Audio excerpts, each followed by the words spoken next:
Hello and अस्सलाम वालेकुम। मैं हूं Ejaz Saeed, program talk shock के लिए। आज के टॉक शॉक में हम दो मौज़ूआत पर गुफ्तगू करेंगे। सबसे पहले हम बात करेंगे भारत की सुप्रीम कोर्ट की तरफ से मकबूजा कश्मीर का जो स्टेटस है उसके बारे में। जो भारतीय हुकूमत ने फ़ैसला किया था कि वो भारत का हिस्सा है, उसको कायम रखने का फ़ैसला हुआ है, उसके बारे में बात करेंगे।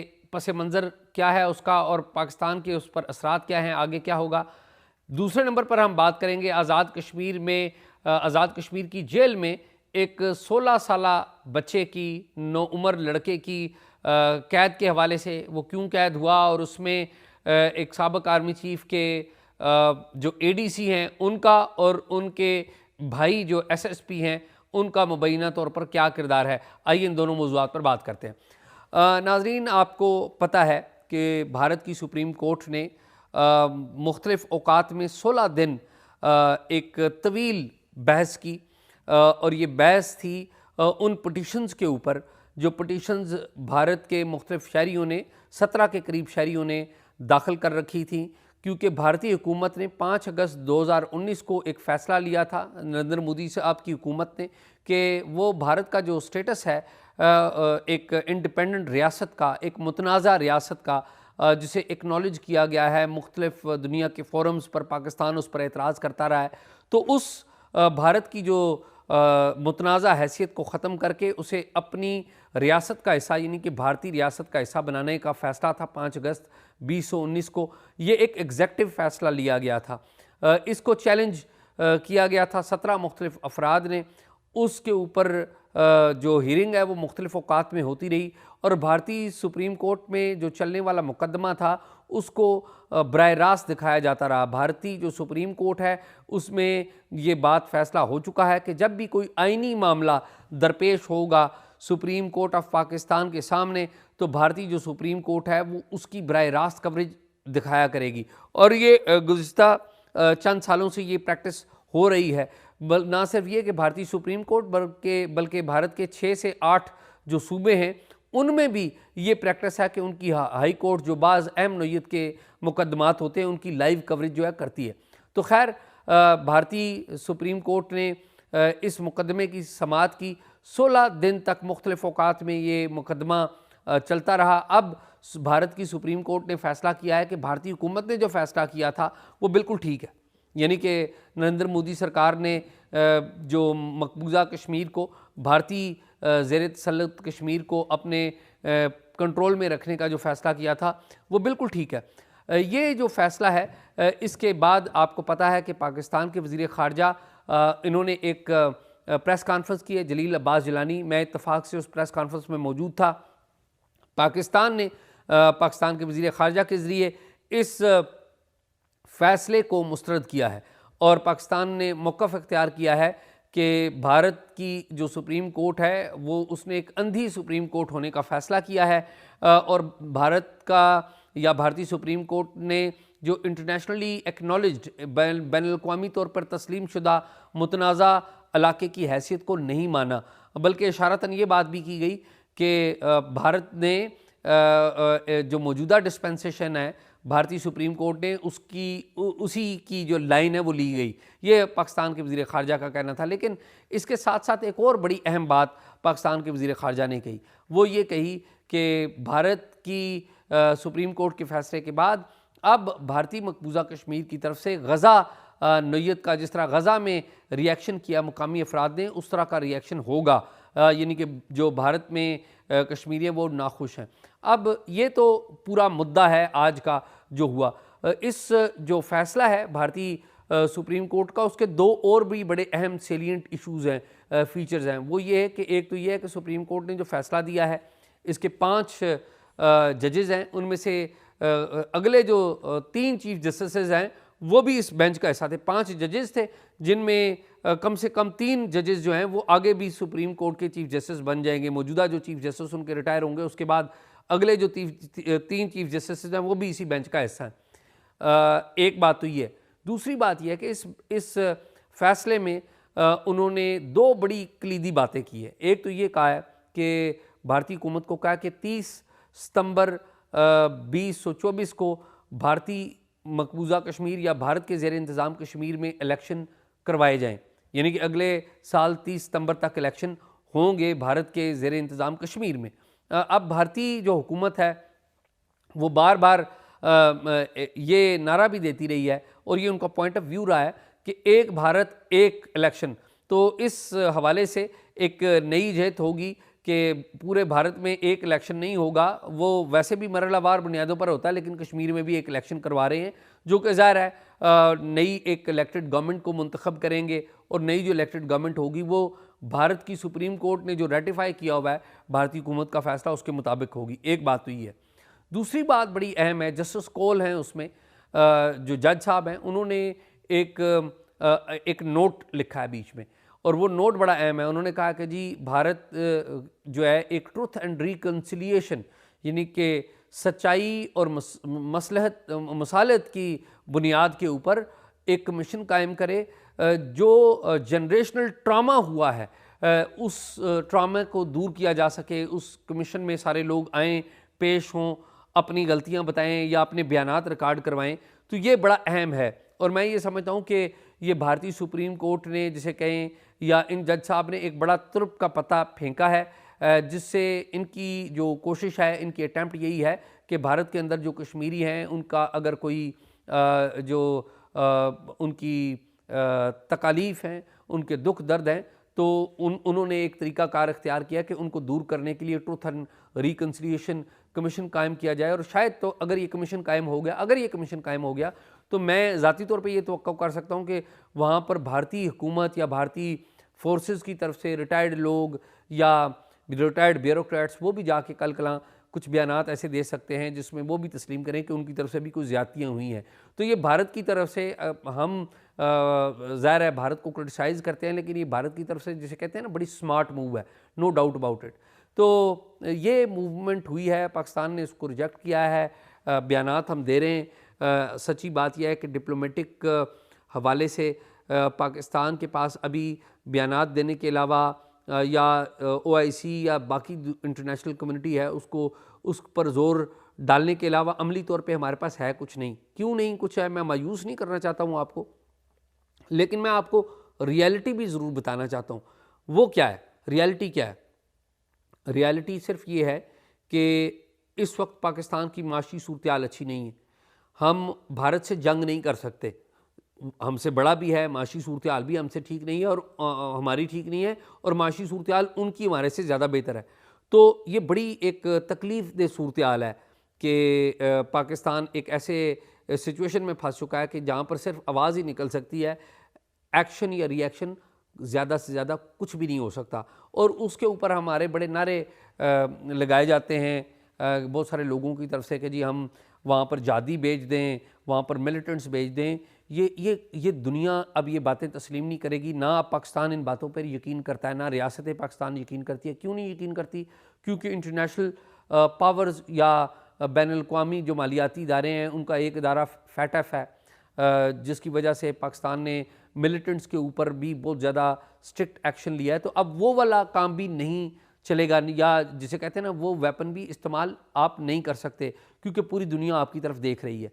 तो ये सूरत हाल है, बड़ी मुश्किल और बड़ी तकलीफ दह सूरत हाल है। मेरे ख्याल में चीन जो पाकिस्तान को मशवरा थ्रू आउट देता रहा है वो बड़ा साहिब मशवरा है, बड़ा दुरुस्त मशवरा है। और वो मशवरा क्या है? वो मशवरा ये है, चीन पाकिस्तान को ये कहता रहा है कि देखिए आप अपना स्टैंस जो है वो बिल्कुल उसके ऊपर कायम रहें, अपने स्टैंस के ऊपर, यानी कि अपना जो मौक़िफ़ है कश्मीर के हवाले से या कश्मीरियों के हवाले से जो मौक़िफ़ है उसके ऊपर कायम रहें, लेकिन भारत के साथ इंगेजमेंट शुरू करें, भारत के साथ ट्रेड शुरू करें, भारत के साथ मुज़ाकरात शुरू करें, तमाम शोबों में ओपन लिबरल वीज़ा पॉलिसी अपनाएं, उधर से भी लोगों को आने दें, इधर से भी लोग जाएं, ताकि एक अमन की फ़ज़ा कायम हो। और जो चीन मिसाल देता है उसकी, वो हांगकांग की मिसाल देता है कि देखें हांगकांग के मामले के ऊपर चीन ने कितना इंतज़ार किया। बल्कि चीन की अपनी भारत के साथ भी मिसाल है, वो लद्दाख का मामला है कि भारत के साथ चीन और भारत के दरमियान जंग भी हो चुकी है, लेकिन इस वक्त जो ट्रेड वॉल्यूम है चीन और भारत का वो भी बहुत बड़ा है। यानी कि भारत एक तरफ चीन के साथ, भारत और चीन की तलखी है, सरहदों पर तलखी है, लड़ाई झगड़ा की किसी कैफियत है, लड़ते गो के नहीं है, लेकिन ट्रेड का वॉल्यूम बहुत ज़्यादा है। तो शायद ये मामला किसी टाइम हल हो जाए, जिस तरह चीन हमें कहता है कि हमने हांगकांग का मामला हल कर लिया था, तो आप भी सॉफ्ट पावर जो है वो इस्तेमाल करें। अपना जो इकोनॉमिक मसला है, आपके लोगों के पेट में रोटी होनी चाहिए, लोगों के जेब में पैसे होंगे, आपकी इकॉनमी बूस्ट करेगी तो दुनिया भी आपकी बात सुनेगी, और एक वक्त आएगा तो आपका जो पड़ोसी है वो भी रेलिवेंट हो जाएगा, उसकी इंगेजमेंट आपके साथ होगी तो वो भी शायद बात सुनेगा। तो ये बात है, बड़ी अहम बात थी, आज के वाले से बड़ी ये गैर मामूली डेवलपमेंट है। और इस सारे मामले में पाकिस्तान और हिंदुस्तान जो भी बातें करें, जो कश्मीरी हैं वो बेचारे रुल रहे हैं, वो उधर भी और इधर भी। आप कश्मीरियों की हालत देख लें बेचारों की क्या है। पाकिस्तान अपने जो कश्मीर पॉलिसी के ऊपर हम कितना सारा कश्मीरियों को एतमाद में लेते हैं, या हिंदुस्तान ने कितना सारा एतमाद में लिया है, ये आपको भी पता है, ये मुझे भी पता है। इसके ऊपर जितनी भी बातें करें वो कम है। लेकिन एक बात ज़रूर कहनी चाहिए कि कश्मीर के हवाले से जनरल मुशर्रफ के दौर में बड़ी पेशरफ्त हुई थी। उससे पहले नवाज शरीफ साहब ने भी बड़ी पेशरफ्त की थी कि भारतीय प्राइम मिनिस्टर जो हैं वो वाजपेयी, वो आए थे 98 में, हमारे यहाँ आए थे, लाहौर में आए थे, और कश्मीर का मामला आगे चला था। फिर कारगिल मुशर्रफ साहब ने शुरू कर दी। फिर मुशर्रफ साहब जब खुद पावर में आए तो उन्हें खुद पता लग गया कि नहीं यार, भारत के साथ अमन होना चाहिए। फिर कंपोजिट डायलॉग जो है उन्होंने शुरू किए, वाजपेयी साहब के साथ सार्क की कॉन्फ्रेंस में जाके हाथ मिलाया, और फिर हिंदुस्तान गए, पहली दफ़ा नाकाम हो गए, फिर दूसरी दफ़ा मामलात आगे बढ़े, कंपोजिट डायलॉग हो गया। फिर ये जो डायलॉग है 2007 में आगे बढ़ नहीं सका, क्योंकि मुशर्रफ साहब यहाँ पर एक सियासी भंवर में फंस गए थे। कुछ लोग कहते हैं कि वो जो भंवर में फंसे थे, या उस वक्त की जो इस्टेब्लिशमेंट थी जनरल कियानी की, वो इसलिए मुशर्रफ साहब की मुखालफत कर रही थी कि मुशर्रफ साहब जो है वो कश्मीर के मामले को आउट ऑफ द बॉक्स हल करना चाहते हैं, और ये जनरल कियानी नहीं चाहते थे। इस बात की फुटप्रिंट्स मौजूद हैं। तो मुशर्रफ साहब की एक ज़ाहिर है अपनी हैसियत थी कि वो मिलिट्री के सरबराह थे, पाकिस्तान के मुतलक्किल अनान लीडर थे, लेकिन जो कंसिस्टेंट रहे हैं वो मियाँ नवाज़ शरीफ रहे हैं, जो थ्रू आउट ये चाहते रहे हैं कि भारत के साथ हम अमन करें, भारत के साथ तजारत करें। और उसकी वजह से उनकी 99 की गवर्नमेंट भी गई, और अभी जो 2017 की उनकी जो हुकूमत है वो भी गई। बड़ा एक आइडियल सिचुएशन होती कि जब 2016 में तैनात किए गए थे जनरल बाजवा। जनरल बाजवा बड़े एक आइडियल थे इन मैनी वेज़ कि जनरल बाजवा को इस बात की आइडिया था कि भारत के साथ जो है ना अमन वो बहुत ज़रूरी है। लेकिन बहुत सारी वजूहात की बिना पर नवाज़ शरीफ और जनरल बाजवा इकट्ठे नहीं रह सके, और आपको पता है नवाज़ शरीफ साहब को किस तरह मुतनाज़ा अंदाज से बरतरफ किया गया था। लेकिन जनरल बाजवा ने, आपको याद होगा 18 अगस्त 2018 को जब इमरान खान साहब ओथ टेकिंग कर रहे थे, तो जनरल बाजवा ने करतारपुर का जो मामला है उसको आगाज़ किया था। सिद्धू साहब आए थे, मारूफ भारतीय क्रिकेटर, वो यहाँ पर आए थे, तो वहाँ पर जफ़ी शफ़ी डाली थी बाजवा साहब ने। तो बाजवा साहब का जो दौर है बतौर आर्मी चीफ, उस दौर में बहुत बड़ी पेशरफ्त हुई हैं। नवाज शरीफ साहब कहा करते थे कि ये मिलिटेंस और मिलिटेंसी ख़त्म कर देनी चाहिए, तो बाजवा साहब ने वो की। जमातुद्दावा और बहुत सारी जो मिलिटेंट ऑर्गेनाइजेशंस थी उनको शेल्फ कर दिया, उनको बंद कर दिया। ये सोच भी नहीं सकते थे, पहले माजी में भी आर्मी चीफ जो है वो सोच भी नहीं सकते थे कि इस तरह हो सकेगा, क्योंकि एक पूरी इस्टेब्लिशमेंट की थिंकिंग थी। अब वो इस्टेब्लिशमेंट की थिंकिंग वो चेंज हुई। तो बाजवा साहब ने बड़ी कोशिशें की, लेकिन बाजवा साहब अब रिटायर हो चुके हैं। उनके दौर में जो नरेंद्र मोदी साहब हैं वो भी खामोशी से तैयार हो चुके थे पाकिस्तान आने के लिए, और बाजवा साहब चाहते थे कि इंडिया के साथ जो है ना पीस प्रोसेस हो। फिर एक और किरदार वो है रामेश लाल, जो MNA रहे हैं, साबिक वज़ीर रहे हैं, अभी भी मौजूदा जो सिस्टम है निगरान उसमें भी वो मामले खसूसी हैं। तो उन्होंने भी बड़ी कोशिशें की थी। वो पाकिस्तान में हिंदू बरादरी की नुमाइंदगी करते हुए वो भारतीय प्राइम मिनिस्टर नरेंद्र मोदी से मिले थे, और उस वक्त पुलवामा वगैरह हो चुका था, पुलवामा का अटैक हो चुका था, तो उन्होंने कोशिश की थी कि जवाब इंडिया की तरफ से ना आए, बातें आगे बढ़ें। लेकिन भारत की ख्वाहिश थी कि इसके ऊपर फौरी तौर पे कमेटी पाकिस्तान कायम करे और दुबई में या किसी तीसरे मुल्क में मुज़ाकरात हो जाएं। तो उस वक्त के प्राइम मिनिस्टर इमरान खान साहब ने वो बातें नहीं मानी थी। बाद में आपको पता है फिर वो भारत ने उसका जवाब दिया और फिर एक पूरा प्रोसेस चला। खैर ये मामला चलता रहेगा। उम्मीद की जा सकती है शायद खुद बेहतरी हो, शायद बेहतरी हो, उम्मीद ही है सिर्फ कि पाकिस्तान में इलेक्शन हो, एक इलेक्टेड गवर्नमेंट आए और ऐसा प्राइम मिनिस्टर हो, नवाज शरीफ या उन जैसा कोई ऐसा प्राइम मिनिस्टर हो किसी भी जमात का, जो भारत के साथ अमन की अहमियत को समझे और फ़ौज की जो इस्टेब्लिशमेंट है हमारी वो भी उसे पूरी तरह से सपोर्ट करें और भारत के साथ अमन हो। जी, इस मौजू पर इतना ही। अब अगले मौजू की तरफ जाते हैं। जो मैंने आपको बताया था कि 16 साला जो बच्चा है एक, वो आज़ाद कश्मीर की जेल में मौजूद होने का इंकशाफ हुआ है।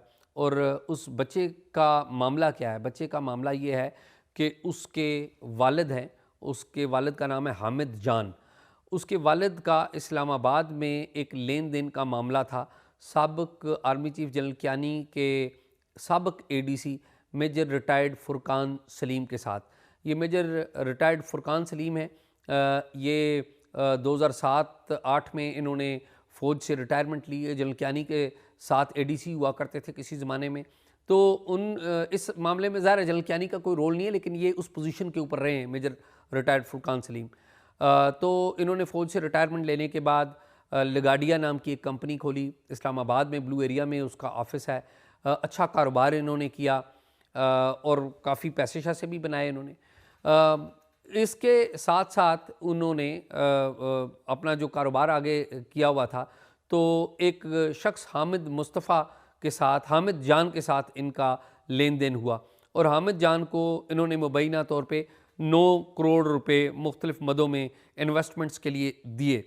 हामिद जान इनके मुताबिक, यानी कि मेरी इनके भाई से जो एसएसपी मीरपुर हैं उनसे बात हुई, उन्होंने बताया कि जी जो हामिद जान हैं जिनसे इनके भाई का मामला था, उन्होंने वो रकम जो है वो खुर्द बुर्द कर ली। इनका इल्ज़ाम है, यानी कि मेजर रिटायर्ड फुरकान सलीम का और इनके भाई जो मीरपुर के एसएसपी। इन्होंने जब वो रकम खुर्द बुर्द की तो इन्होंने उसके ऊपर मुकदमे किए। इस्लामाबाद में कोई मामला किया, वो आगे नहीं बढ़ सका।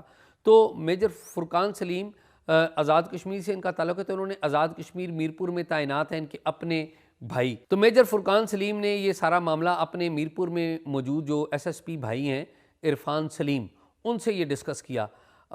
इरफान सलीम साहब ने अपने ज़ैली थाना है उनका मीरपुर में ही, थोथाल थाना में एक मुकदमा दर्ज किया आज से 3-4 माह पहले।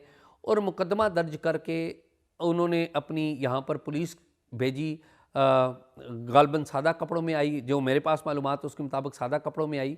तो उन्होंने हामिद जान जो बंदा है जिस पर इनका दावा ये है कि उन्होंने कोई खुर्द बुर्द किया है, तो हामिद जान को उन्होंने गिरफ़्तार कर लिया। लेकिन हामिद जान को ही नहीं गिरफ़्तार किया, उसके साथ उसका बेटा है, 15 से 16 साल उसकी उम्र है, 16 साल उसकी उम्र है, मेरे पास जो डेट ऑफ बर्थ है उसके मुताबिक 16 साल उसकी उम्र है, मुस्तफ़ा जान। उस बच्चे को भी बाप समेत गिरफ़्तार कर लिया गया। बाप समेत गिरफ़्तार करके ये ले गए और ले जाकर इन्होंने पहले थाना थोथाल में बंद किया और बाद में मेरी इतलात के मुताबिक मुकदमा बाद में दर्ज किया और बाद में उसको जुडिशल करवा के बड़े एक मुतनाज़ा अंदाज में उसको जेल भेज दिया। यानी कि मजिस्ट्रेट के सामने पेश किया जाता है, तो वो मजिस्ट्रेट जिसके सामने पेश किया गया वो भी प्रॉपरली, जिसे कहते हैं ना प्रॉपर मजिस्ट्रेट के सामने पेश ना करना, वो भी उसके ऊपर भी काफ़ी सवाल हैं। तो एनी हाउ, तो वो जो बच्चा है 16 साल का, उसको इन्होंने मीरपुर जेल में भेज दिया। अब मीरपुर जेल में हुआ ये कि वहाँ पर रूटीन के मुताबिक जो चीफ सेक्रेटरी हैं आज़ाद कश्मीर के, उनके हदायत के ऊपर बाज़ जो ऑफिसर्स हैं वो आए और उन्होंने आके वहाँ पर जेल में मौजूद जो कैदियों की सूरत हाल वो पूछ रहे थे। तो उसमें ये बच्चा खड़ा हो गया और उस बच्चे ने कहा कि जी मेरे साथ तो ये मामला है और मैं तो 4-5 महीने से यहाँ पर कैद हूँ, तो मुझे छुड़ाया जाए, मेरा तो कसूर नहीं है, मेरे बाप का कसूर है। अब जो उनका इस बच्चे का, मुस्तफ़ा जान का जो वालिद है हामिद जान, उसकी ज़मानत हो चुकी है। यानी कि बाप ने अगर कोई जुर्म किया है, मुझे नहीं पता उन्होंने जुर्म किया है या नहीं, मेजर रिटायर्ड फुरकान सलीम और उनके जो भाई हैं इरफान सलीम, इनका ये कहना है कि हामिद जान ने उनसे फ्रॉड किया है। मेरे इल्म में नहीं है, मुमकिन है ये किया हो, मुमकिन है इनकी बात बिल्कुल दुरुस्त हो। और इनका ये कहना है कि उसकी जो ज़मानत है वो हो गई है और वो ज़मानत भी इन्होंने उस ज़मानत पर एतराज़ नहीं किया। जो बाप है उसकी ज़मानत हो गई है, बेटा जो 16 साल का है वो जेल के अंदर है। इस वक्त जब ये सारा मामला मेरे पास आया तो मैंने जो इरफान सलीम साहब हैं, मेजर फुरकान सलीम के भाई जो कि एसएसपी हैं मीरपुर के, मैंने उनसे रब्ता किया उन्होंने मुझसे मेरी कॉल का बैक किया। मैंने एक्चुअली उनको कुछ सवाल भेजे थे, तो उन्होंने मुझे कॉल बैक की और उन्होंने मुझे तफसील से बताया। उन्होंने कहा कि जी देखें, वो मेरा भाई है, और बड़े कैंडिड, उन्होंने बड़ी जो कहते हैं लगी लिपटी नहीं रखी। उन्होंने कहा जी देखिए, हम सारी दुनिया की मदद करते रहते हैं, ये तो मेरे अपने भाई का मामला था और मेरा भाई तो बीमार हो गया था और मेरे भाई के साथ फ्रॉड हुआ है, तो इसलिए ये मुकदमा मैंने इधर दर्ज किया है। तो मैंने कहा जी मुकदमा, मामला इस्लामाबाद का है, मुकदमा आपके थाने में कैसे दर्ज हो गया? तो उन्होंने मौक़िफ़ इख्तियार किया कि जी देखें, जो जहाँ पर चेक डिसऑनर होता है ना, तो वहाँ पर ये मुकदमा दर्ज होता है। तो एक चेक जो है ना, वो उधर हमारे इलाके में डिसऑनर हुआ है, तो इसलिए ये मुकदमा उधर दर्ज हुआ है। फिर उन्होंने कहा कि जी मैंने, चूँकि इसमें मेरे भाई का मामला था, तो मैंने अपने जो आईजी साहब हैं आज़ाद कश्मीर के और अपने जो सीनियर्स हैं, जो भी उनके पुलिस के सीनियर्स होंगे, उनको भी इस बारे में इन्फॉर्म किया हुआ है। और मैं बिल्कुल फेयर हूँ। उन्होंने बताया कि जी मुझे बड़े अवार्ड्स मिल चुके हैं पुलिस के, और गैलेंट्री अवार्ड भी मुझे मिल चुके हैं, और कोई और अवार्ड भी उनको मिलने जा रहा है। लेकिन सवाल ये पैदा होता है, जो मैंने उनसे सवाल किया भी, मैंने कहा जी देखें, सारी बात आपकी ठीक होगी कि आपके भाई के साथ मुमकिन है फ्रॉड किया गया हो, बिल्कुल किया होगा, मुझे नहीं पता, लेकिन आई ट्रस्ट यू जो आप कह रहे हैं। लेकिन उस 16 साल के बच्चे का क्या कसूर है? तो कहते नहीं, उस बच्चे की उम्र ज़्यादा। मैंने कहा जी मेरे पास उसकी डेट ऑफ बर्थ है, डॉक्यूमेंट्स पड़े हुए हैं जहाँ पर उसका जिक्र पहले 15 साल 5 महीने है या 6 महीने है, फिर 16 साल, अभी ज़ाहिर है वो 3-4 महीने से तो वो जेल में है।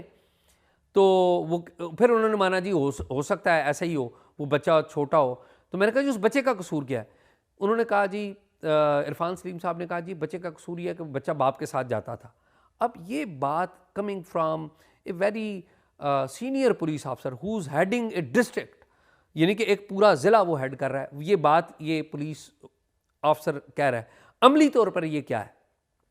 अमली तौर पर ये है कि पुलिस ने 2 बंदों को अगवा किया है और एक बंदे को छुड़वा दिया है, क्योंकि इंतज़ामिया पुलिस के एसएसपी साहब के साथ है। एक को छुड़वा दिया, उसके वालिद को छुड़वा दिया है, बेटा अंदर ही रख लिया है कि जी हम ये जिसे कहते हैं ना कि एक बंदे को छोड़ के अगवा बरए तावान जिसे कहते हैं, ये रियासत की मशीनरी इस्तेमाल करते हुए अगवा बरए तावान का मामला है। सादा अल्फाज में कोई किसी जगह पे भी जाएं और जाके पूछ लें। और अब दिलचस्प बात क्या है? दिलचस्प बात यह है कि आज़ाद कश्मीर की जो चीफ जस्टिस साहब हैं, मैं एक्सपेक्ट ये कर रहा हूँ कि वो आंखें खोलेंगे, वो इस बात का खुद नोटिस लेंगे।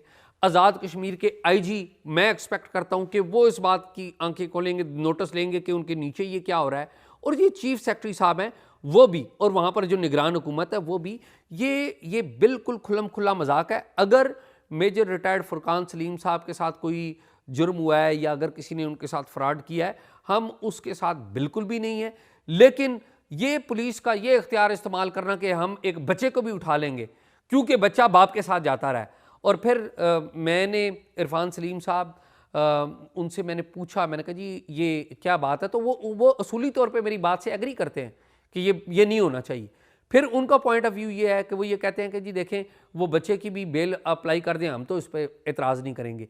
मामला ये है कि एसएसपी इरफान सलीम साहब, उनकी अच्छी रिप्यूट होगी, मैं नहीं उनके बारे में कोई कमेंट करता। ज़ाहिर है एक उनका भाई फ़ौज में मेजर रहा है, उसकी repute frankly speaking major retired Furqan Saleem के बारे में मैंने अच्छी बातें सुन रखी हैं, अच्छी रिप्यूट मैंने उनकी सुनी है। लेकिन इन्होंने जो काम किया है, इनके भाई ने, ज़ाहिर अपने भाई के कहने पर, वो काम कानून, अखलाकियात और इंसानी हुकूक की खिलाफ वर्जी में किया है।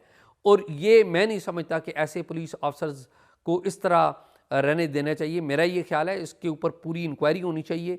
आज़ाद कश्मीर की हुकूमत भी इस पर नोटिस ले और आज़ाद कश्मीर की अदलिया भी इस पर नोटिस ले, चूँकि ये बड़े वेल कनेक्टेड हैं, वहाँ पर अदलिया में और इंतज़ामिया में भी इनके सुना है बड़े ताल्लुकात हैं, इसलिए कोई इस सारे मामले को हाथ लगा नहीं रहा। तो आई एक्सपेक्ट कि ये खुद भी आगे बढ़ेंगे और इस मामले को रिजॉल्व करेंगे। बच्चे को नहीं किसी भी सूरत में लाना चाहिए, जिसका कोई कसूर नहीं उसको नहीं लाना चाहिए। अगर किसी ने कोई कसूर किया है तो उसका मामला देखा जाना चाहिए। और अगेन जुरिस्डिक्शन का भी मामला है कि इस्लामाबाद से आप किस तरह ले गए, और इस्लामाबाद में अगर कोई केस नहीं चल रहा तो उसकी भी कोई लीगल वजह होगी। खैर, ये सारा मामला आपके सामने पेश किया है। मकसद ये है कि जो गलत काम है उसकी किसी भी सूरत में हमायत नहीं की जानी चाहिए। एजाज़ सैयद को इजाज़त दीजिए। उम्मीद है आपको टॉक शॉक पसंद आया होगा। अगर आपने हमसे रब्ता करना है तो talkshock777@gmail.com पर रब्ता कीजिए, और आपने अगर आज के प्रोग्राम पे कमेंट्स देने तो कमेंट बॉक्स में ज़रूर कमेंट दीजिए।